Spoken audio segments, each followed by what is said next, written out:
When you go Fido come, the name has been used so much in a negative that Fido's not going to come running to you. Every time your dog hears its name in the beginning, they should be rewarded heavily for it. Ruff Recall. Play on words. I guess you're having a rough time. He says, I'm a dog trainer. I've got a secret hack. If you and your furry friend, if you want your furry friend to come to you every time you call him. This article came out May 22nd, 2023. A dog trainer has shared the one mistake people make when trying to train recall. Any guesses what that mistake is? So if you want to support me and Cairo, push that like button. Apparently, TikTok videos are making it into the news nowadays. Now, I do have a TikTok account. It has 2 videos, but I mean, none of them made it in the news. So that's kind of unfair. But maybe one day, right? But that's good for this guy, this dog trainer here. His video made it. He was just giving some advice. And so I'm going to read this advice that he was giving to see if I agree with it or not, or if there's something that I would do differently, or if there's anything that I could change.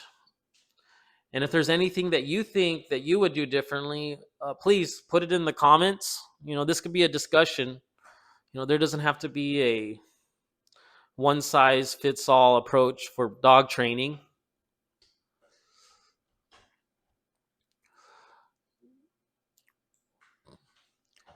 So this dog trainer said you should never use your dog's name to tell them off. Well, if you're using your dog's name to tell them off, no wonder they don't come when called. Right? No wonder they're having a rough time. Of course, sometimes it just happens, right? But that's where attitude comes into play. If we have the right attitude for dog training, we can prevent telling our dog off or getting heated. We expect our dogs to control their emotions and act nice in certain situations. Let us show the example. It says one dog trainer has revealed one of the common mistakes people make in this situation. Adam Spivey, the director and master trainer of South End Dog Training. I don't know anything about that company. Can't, but I'm sure it's somewhere. It says if you want your dog to come every single time you call him, stop using your dog's name in a negative. I agree with that. You have no idea how much of a big difference that makes. It says stop using it every single time you tell him off. Like, Philo, stop it. Philo, leave it. Philo, get down. Philo, don't kill the postman. Well, I mean, if you're angry, of course it's going to be negative.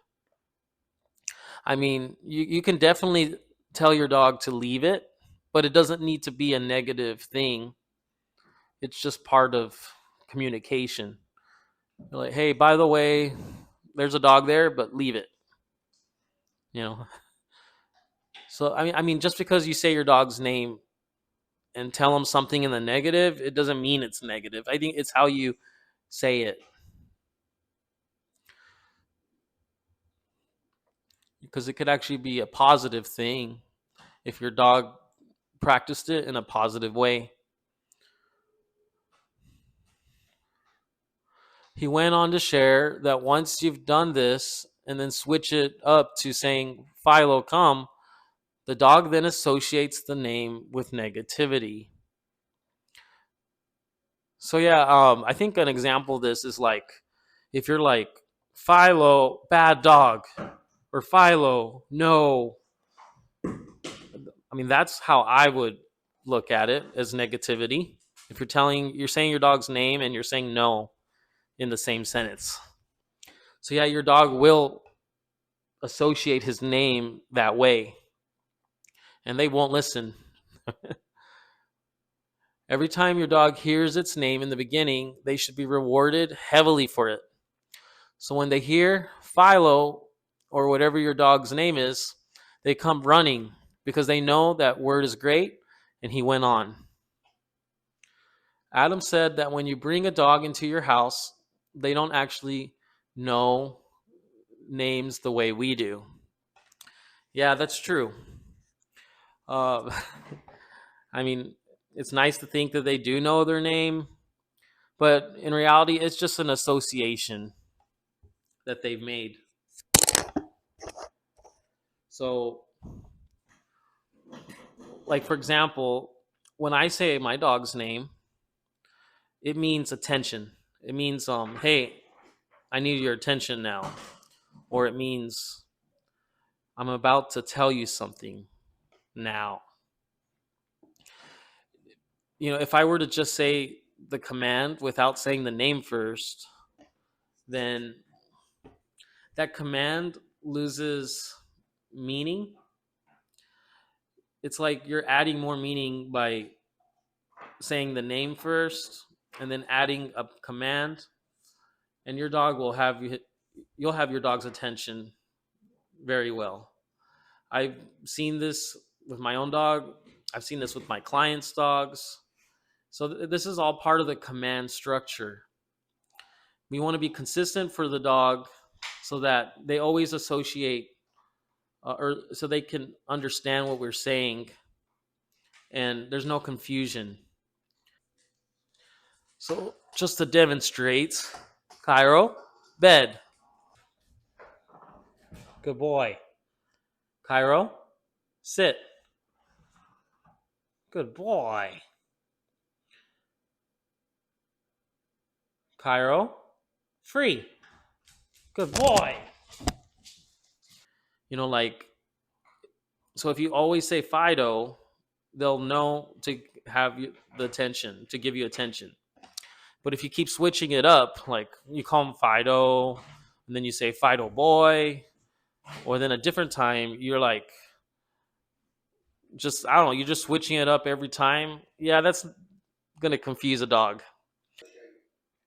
So when I dog train, I use a command structure. So first I say the dog's name, and then I say the command, and then I say good boy to let the dog know he's doing something right. And if he's not doing something right, I say the word no.